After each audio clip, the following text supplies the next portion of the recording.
ng Russia. Eh may nakatutok daw na sa mga EDCA sites, China, US sites. Anong masasabi niyo doon? Dito sa Pilipinas, yung EDCA. Alam niyo, nung napaalis ang mga base militar dito noong 1992, I was still in the House of Representatives. Hindi pa ako nakapasok sa Senado nung panahon na yon, no? Ang laking kaginhawahan ang ating naramdaman. Isipin nyo, nung nandito yung mga base militar ng Amerikano, anong tingin niyo sa Olongapo? Anong tingin niyo sa Angeles City? Yun lang. Isipin lang natin, anong klaseng negosyo, anong klaseng kabuhayan meron yung mga tao natin, mga mamamayang Pilipino, sa Angeles o sa Olongapo. Nung umalis sila, hanggang sa kasalukuyan, ano ang naging transformasyon ng Olongapo, ng Clark at ng Subic? At nung sila ay nangibabaw na, ano ang nangyari dun sa mga karatig bayan na nakakapaligid sa Clark at Subic? Ikumpara nyo, sa mga nakakaalala pa, sa anong itsura niyan nung ang base militar ng Amerikano ay nandyan sa Clark at Subic. Hindi kayo pwedeng pumunta dyan. Kami ni ERAP, gumawa po kami na sine. Hindi po kami makapasok sa gate. Kunang Agila. Sa kuko ng Agila, ginawa ko namin sine yan, no? Nakita nyo, pag-shoot namin ng sine sa kuko ng Agila, doon kami sa sementeryo, sa ibabaw, no? Sa ibabaw ng Subic. Hindi kami makalapit. Pilipino kami. Wala kaming dalang sandata. Wala kaming dalang bomba. Susutin ng pelikula. Bawal. Diba? Yung panahon na yon, pagka kayo ay lumampas ng konti doon sa kanilang zona, sa dagat, sa karagatan, hindi pa sinasabi 200 miles kung ano man lahat yan. Wala. Tumawid ka lang nung kalsat, nung dagat, dun. Hindi ka makalabas nun ng buhay. So, nung nakaalis na sila, ang laking ginhawa na meron tayong control doon sa mga lupain. Maging Clark yan, maging John Hay, maging kung ano man, Subic. Napakita natin na sa kamay ng Pilipino ay merong pag-asa na magkaroon ng kaunlaran at magkaroon ng karangalan. Diba? Nagkaroon tayo ng karangalan. Malaking bagay yun.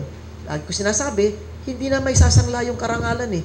Pero, yung pinagmamalaki natin, na hindi ganyan ang itsura ng Clark, Subic, at Karatig Bayan nung panahon na yon.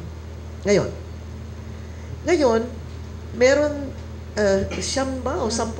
Siyam na EDCA sites na nandito. Kaya sinasabi ko pong nakakatakot ang ating hinaharap dahil yung mga nandito, meron silang sarili nilang mga kaaway. Hindi tayo. Diba? So dahil meron silang kaaway, kung gusto sila tirahin, yun lang ang site na yon ang titirahin nila, ubos na yung Pilipinas eh. Diba?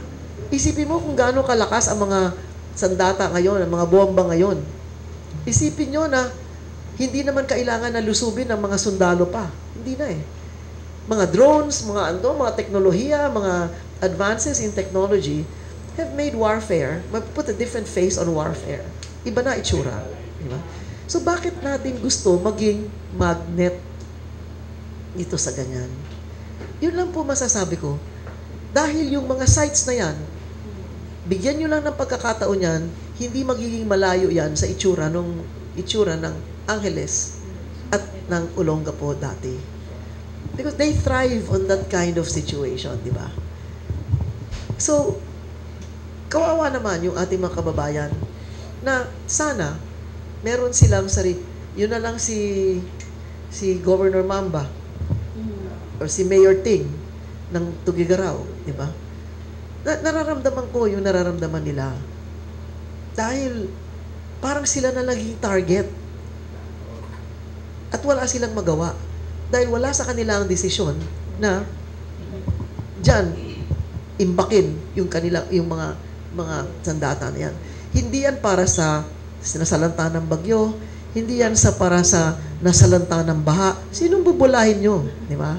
Eh, masyado naman tingin nyo naman sa Pilipino, tanga. Di ba?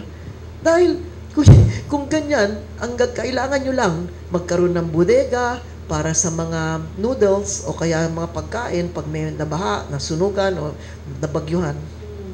Iba ang anyo ng mga sites na yan.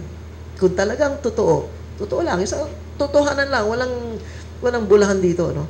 Kung yun ang sadya ng mga gustong tumulong, iba ang anyo. At hindi tayo makakaakit ng karagdagang kaaway.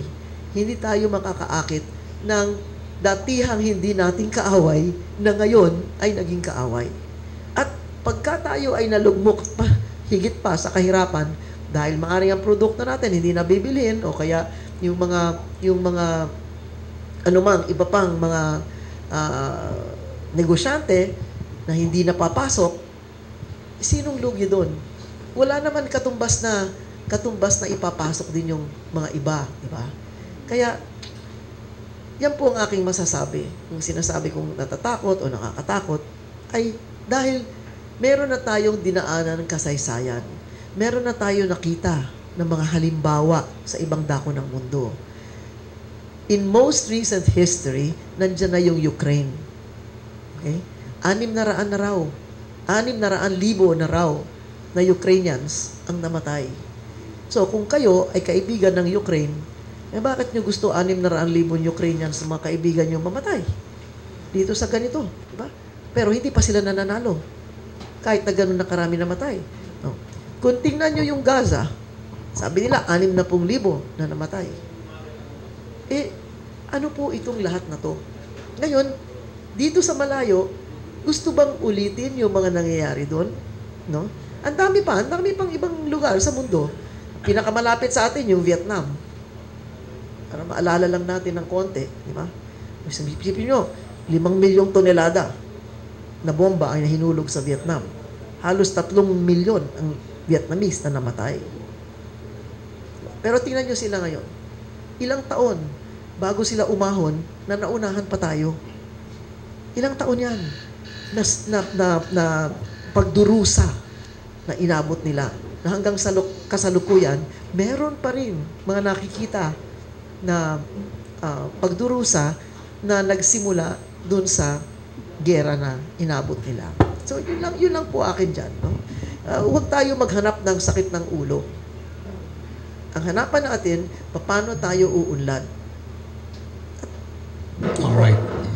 Well said. Okay.